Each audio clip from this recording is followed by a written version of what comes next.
So when we came on the stream this time yesterday, President Trump was leading in Georgia by 23,000 votes. He is now trailing by more than 900 as officials are working around the clock to count the remaining ballots. Georgia is still a toss-up, and it remains crucial to the president's re-election chances. If Biden were to win it, that would put him one electoral vote shy of 270. So let's bring in CBS News 2020 campaign reporter LaCrai Mitchell, who's been covering the developments in Georgia overnight. So, man, LaCrai, I don't know if you caught the president. I'm sure you did catch the president's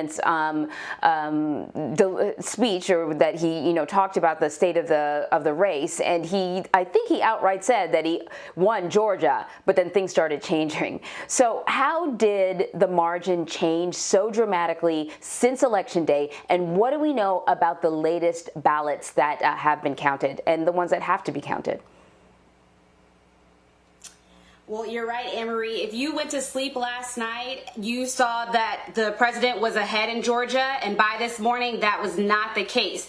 And as a matter of fact, according to our CBS News election editorial data, as of 6:28 this morning, former Vice President Joe Biden is leading in the state by 1,096 votes.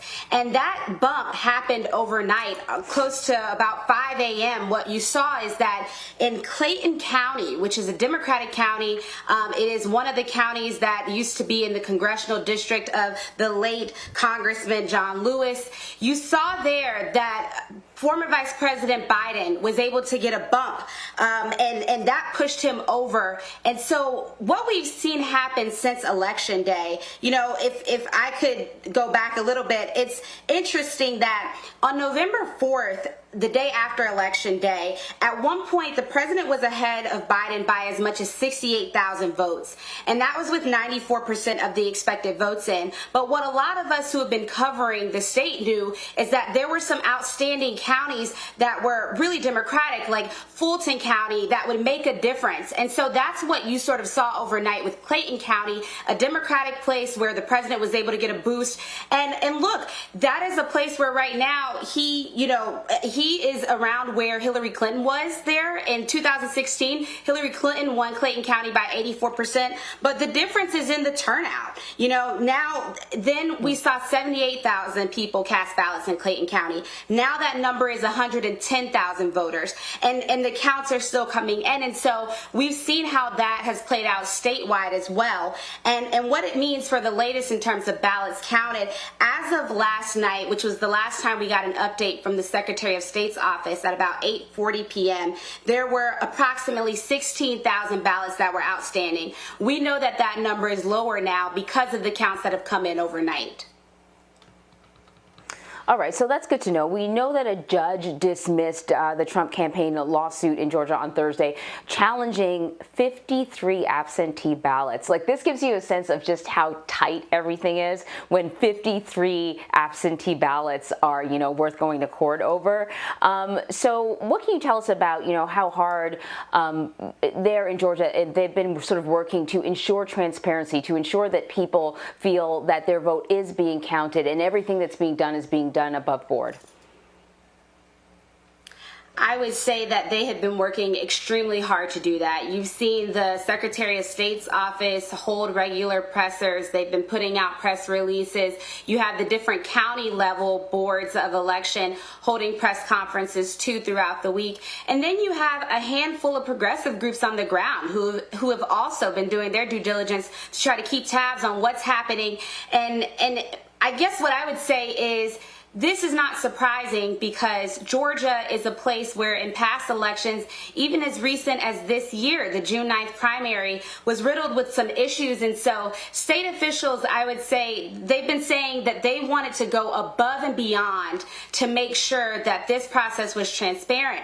And that is why you've heard Secretary of State Raffensperger say multiple times this week, he's concerned with getting the count right, not with being fast about it per se. And so he wants it to be efficient, but he wants there to be no doubt that when these tallies are finished, that they're correct. And so that's why he's really been stressing to make sure that he's going to give the counties the time that they need to make sure they get this right.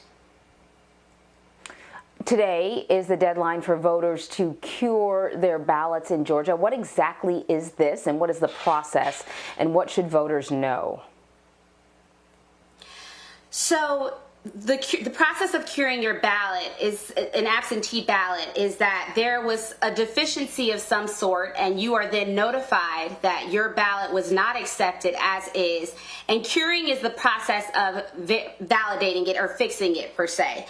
And so according to the National Conference of State Legislatures for Georgia, that process entails submitting a voter ID in conjunction with an affidavit that confirms that you were in fact the person who the ballot belonged to. And so with those two things, like I said, the National Conference of State Legislatures said that in Georgia you should be able to cure your ballot. I imagine that at the press conference that's scheduled for this morning as well, the Secretary of State's office will give even further clarity to make sure that voters know what they need to do by today, because today is that deadline. Yeah. So listen, before we let you go, eyes are also focused on 2 Georgia Senate races. They could decide the balance of power on Capitol Hill. But last time I checked, it seems like we might not know for a while what the outcome of those races is. It's early. It is early.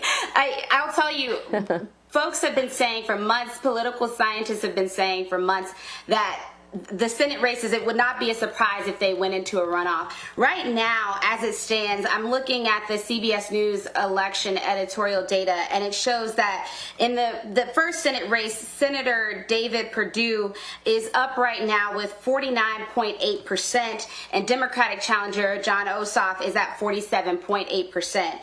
And in that special Senate race, what I'm seeing right now is that you have the Democratic candidate, Reverend Raphael Warnock, has 32.8%, and Kelly Loeffler, who is the Republican, who is the incumbent, who was appointed by Republican Governor Brian Kemp, she currently is at 26%. So that's where those races stand right now.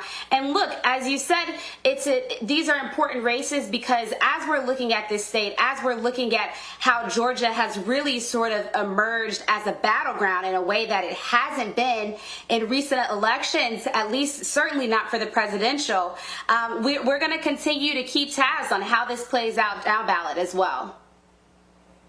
Yes. LaCrai, always a pleasure talking to you. Thank you so much. Thank you.